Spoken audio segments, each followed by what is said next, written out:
Hello and welcome to another episode of DoubleLine Perspectives. My name is Nicholas Engler and I'm an analyst on the Global Sovereign team. Today we're going to be talking about elections in Latin America. We have a very busy electoral cycle currently underway in the region with implications for both markets and investors. Our team has recently published a paper on this topic, which you can find at our website, doubleline.com. We're going to dig into that a little bit more and get into the details. To help me do that, I'm being joined by my colleague, Valerie, who is head of Latin America coverage, portfolio manager on the Global Sovereign team. Val, thanks for being here. Let's get right into it. Help us set the stage. Why is this electoral cycle so important for the region? Latin America is really at an electoral crossroad. Voters from Colombia, Argentina, Brazil, Peru, Chile are all going to the polls between now and late 2026. It's still early days for a lot of these countries, but expectations from these polls show that you could see a continuation or a switch to more market-friendly governments. Now, if we look back in the last electoral cycle in 2022, we saw a broad shift from the center or right-leaning governments to the left. Now, these same leftist governments are facing a referendum on their own administrations and facing a strong challenge from the right. We're also seeing a number of right-wing governments that are facing a strong challenge from the left. And all of this is happening in a backdrop of heightened U.S. foreign policy uncertainty. The U.S. is rewriting the rules of global trade.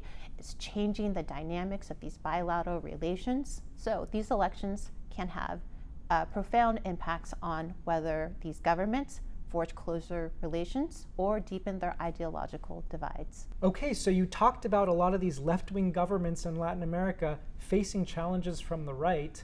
Colombia comes to mind, so why don't we start there?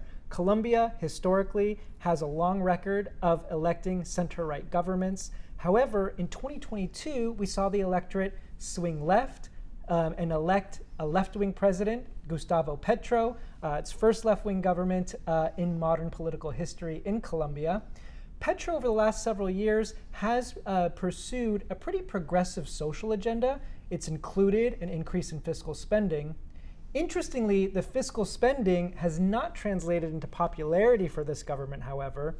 Now, Petro not eligible to run for re-election next year. However, the disapproval ratings of his government are likely to factor into this election, and we could very likely see a swing back to the center or even to the right.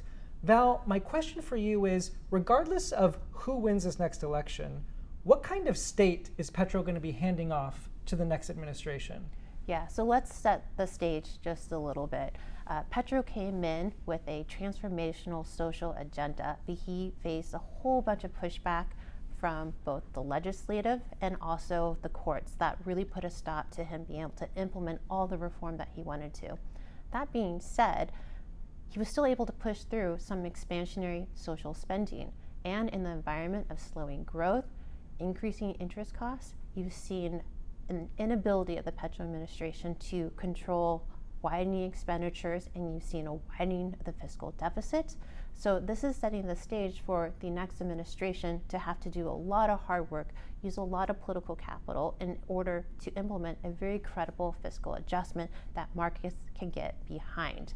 Now, interesting enough, despite all of these fiscal woes that are happening in Colombia, Colombia has been one of the best performing countries in local markets. And I think that's a little bit surprising, but that's based on two reasons. One is that institutions are strong in Colombia. I'm really thinking about the central bank here, where we saw the central bank aggressively hike rates in the face of rising fiscal pressures, rising inflation pressures. And two, just the way that investors tend to think about the election cycle. They really try to pull forward any sort of expectations, and they're pulling forward this election cycle. I think investors are expecting a potential or a high potential for a regime shift, and that's factoring into some of the strong performance that we've seen in Colombia. Interesting. So we talked about challenges on the economic front, on the fiscal front. We should also add into the mix foreign relations, and I'm thinking about Petro's relationship with the U.S. administration and Trump in Washington. Historically, Colombia and the U.S. have had deep cooperative ties on issues on security, regional issues and diplomatic issues, but we've seen that relationship really deteriorate ever since the Trump administration came in. What are your thoughts on that, and how do you think this election might potentially change that relationship?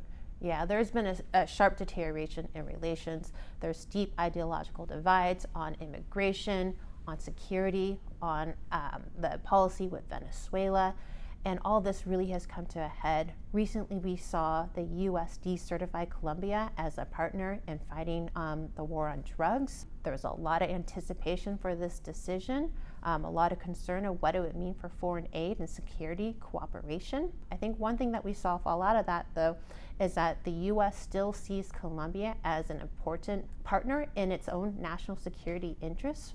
With that decertification, they also granted Colombia a waiver, which will essentially allow foreign aid to continue into Colombia.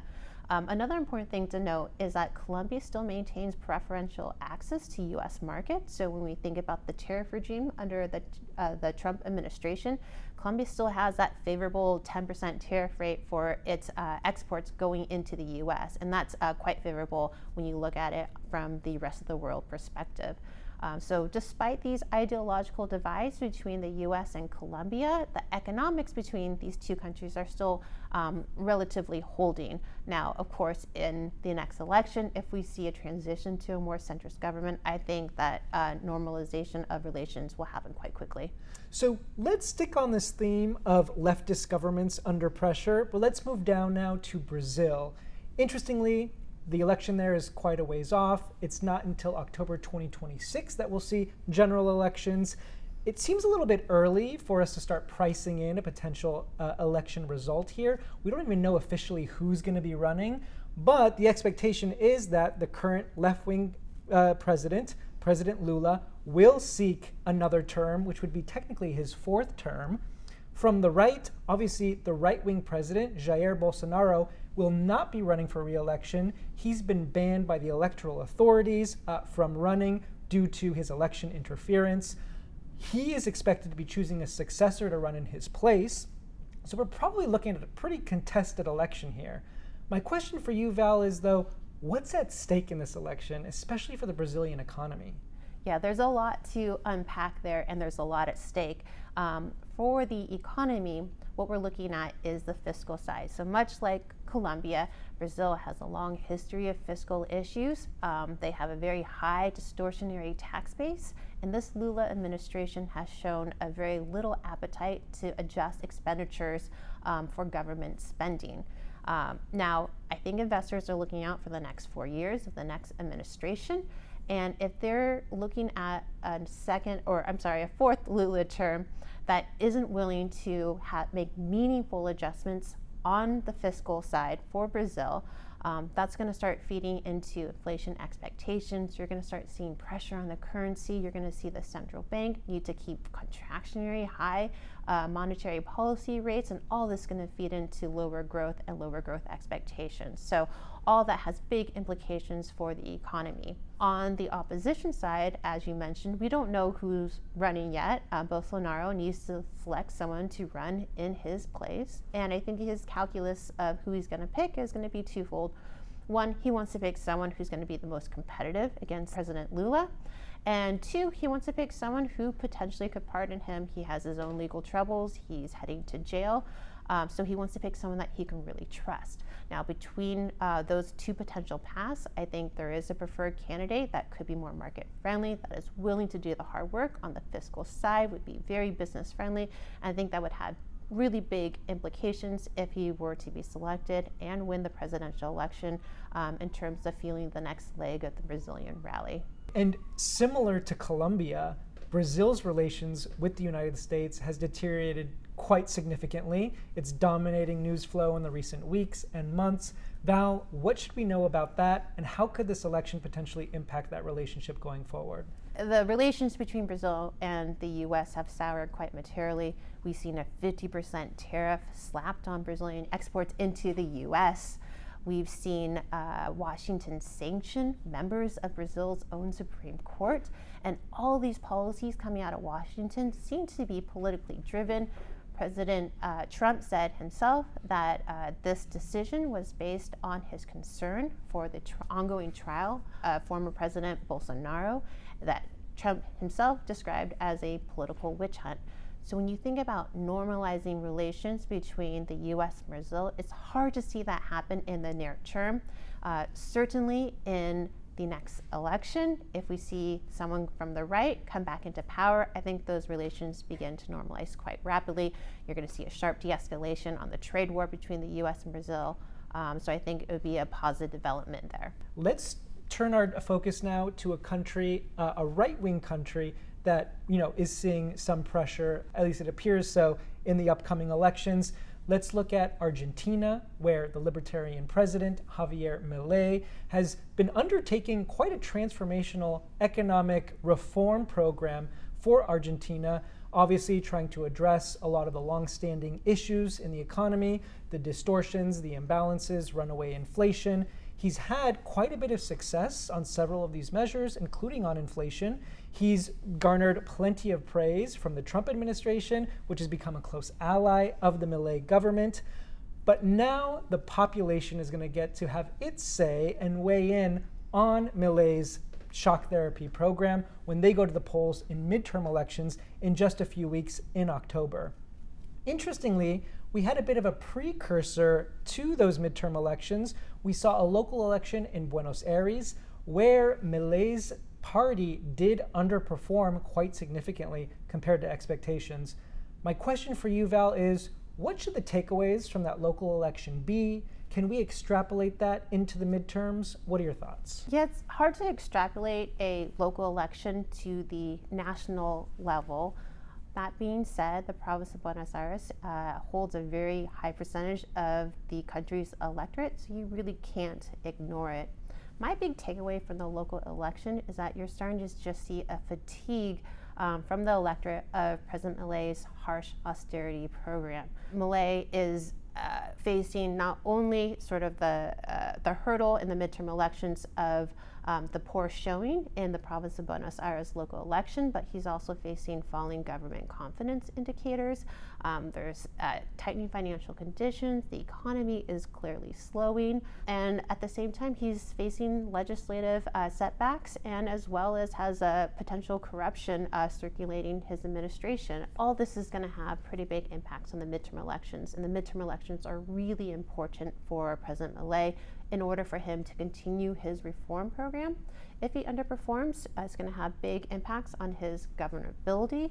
And also, as you know, investors really like to pull forward their expectations into the market and the way that they view the market. And if he underperforms materially, they're going to start looking at the 2027 presidential elections and think, is this guy here to stay? Could we see a return of Peronism? And if that's sort of the takeaway from the midterm elections, that has rippling effects on the economy now. That means that FDI is not going to flow into the country. You're going to have pressure on the FX. You're going to have inflation pressures reignite. You're going to have a central bank that's going to have a really hard time building reserves, and that has implications for Argentina's ability to return back to capital markets. All right, Val. Well, clearly a lot of consequential elections going on in Latin America. We'll be keeping an eye on all of this. Also interesting to note that, we'll be keeping an eye on the polling. Obviously, polling can be quite volatile, but a lot of the recent polls actually show that there's a good chance of some pretty market-friendly outcomes in several of these races. Obviously, market-friendly results would factor into DoubleLine's already favorable view on Latin America.